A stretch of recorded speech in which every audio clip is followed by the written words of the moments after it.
Today's lesson is a little bit more advanced. We're going to draw an apple and show how the light or the sun hits the apple, creates a dark side of the apple to make it look round, and it also casts a shadow.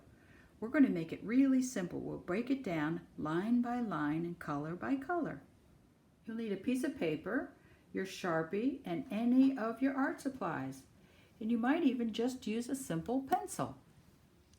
Now everyone can draw a circle, pretty much, a line, and a curve. All right? That's a very rudimentary and an easy apple. It's two-dimensional. It's got height, it's got width, and we want to make it look three-dimensional by giving it volume, which means adding some light. Here's the sun, and it's going to shine on that apple. Now how do we make that look round or look three-dimensional? The light cast on this side of the apple creates white space, and then on the other side where the sun is not shining, it creates a dark side. There, that's very rudimentary and very simple. There's the dark side of the apple. That also casts a shadow. The light's shining from here, it's light here, it's dark on this side, and it casts a shadow. There, that's fairly easy, and you could say that's sort of an apple. Now let's get a little bit more sophisticated and tell more of a complicated story here. So I'm going to make it a round shape, but apples have a sort of a wideness up at the top. It's not a perfect circle and it looks organic, that's fine. Now for our stem, we're going to make a little bit of a curved line and then double that up and then add our divot. There's our curve. Same thing, the light comes from one side. How are we going to make this two-dimensional object look three-dimensional? We're actually not touching the apple on the paper, we're making it look like it's a real apple. And we do that by adding a darkness to that side. All right?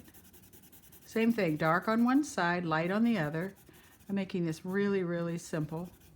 And it casts a shadow. There, now that's looking more and more like an apple, isn't it?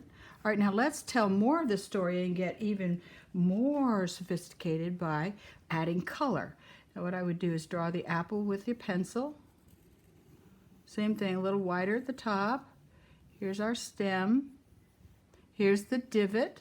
All right, very simple. Now, because the light again comes from the sun, we're going to keep this side of the apple light and we're going to darken this side of the apple. So I'll just give it red because most people think apples are red, and we're going to keep it simple for now. So see how it's dark? I'm pressing down with my oil pastel very hard on the one side to make it darker, and then I'm lifting up my pastel marker a little lighter on this side so that it looks lighter where the sun is coming from and darker over here. Then we'll add our cast shadow. Generally, shadows have the same color as the object that they're shadowing. I'm going to add a little bit of blue to make this a little darker, because you add blue to red, it makes purple. I've got the red in it, and I'm just making this look a little rounder.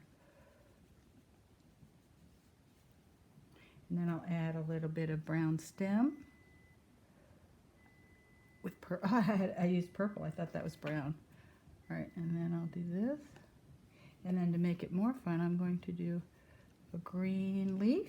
And I'm going to add a little lighter green up top of that leaf because the sun is still shining on that. Get my right green. Shining on that leaf, making it darker on one side. My brown mixed in there, but that's what art does. It's kind of crazy. Okay, see how simple that was? You went from a circle, a line, and a curve to an organic circle, a line, and a curve. You cast your shadow with the light shining on one side, making it dark on the other. Then you add color. It's that simple. Now we'll show you ways that you can do that with all your different art supplies. Now you can see this apple was drawn and shaded entirely with a carbon pencil, which I think you all have at home. And here's some colored pencils, which makes a very nice soft color on your apple. This is our favorite watercolor. Nice shading. And here's crayon. A lot of you have crayons. That works. And then marker. Everybody's got markers. That works. Great leaf here. And this is oil pastel. This is what I used in the demonstration. They're nice and soft, dense colors. It creates a really nice look. But they've got yellow, orange, red, blue, purple, and in the shadow, red and blue. And this is where we started, which is a very simple watercolor. Okay, you guys go try this. Bye.